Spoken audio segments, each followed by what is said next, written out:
दिवस आज लास्टचा दिवस आहे म्हणून आम्हाला खूप नाराजगी वाटते, परंतु या 10 दिवसीय कॅम्पमध्ये आम्हाला सरांनी खूप छान प्रकारे काही गोष्टी शिकवल्या, वेळेचे महत्त्व सांगितले व सरांनी ज्या गोष्टी आम्हाला शिकवल्या हे आम्ही मरेपर्यंत लक्षात ठेवणार व त्याचप्रमाणे वागणार।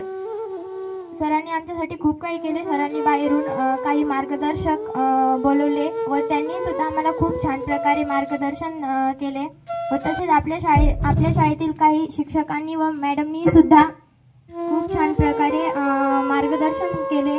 मार्गदर्शक म्हणजे कोण? जो आपल्याला आपल्या भविष्याकडे नेण्याचा मार्ग दाखवतो, त्यास मार्गदर्शक असे म्हणतात। सरांनी आपल्याला आपल्या आईवडिलांचे व आपल्याहून मोठ्या माणसांचे, शिक्षकांचे आदर कसे करावे हेही सांगितले व इथे खूप ॲक्टिव्हिटीज वगैरे, स्पर्धा वगैरे घेण्यात आली। जाता एवढे सांगेल, जिथे नॉलेज फुल तशी स्टार इंटरनॅशनल स्कूल, जिथे नॉलेज फुल तशी स्टार इंटरनॅशनल स्कूल। थँक्यू।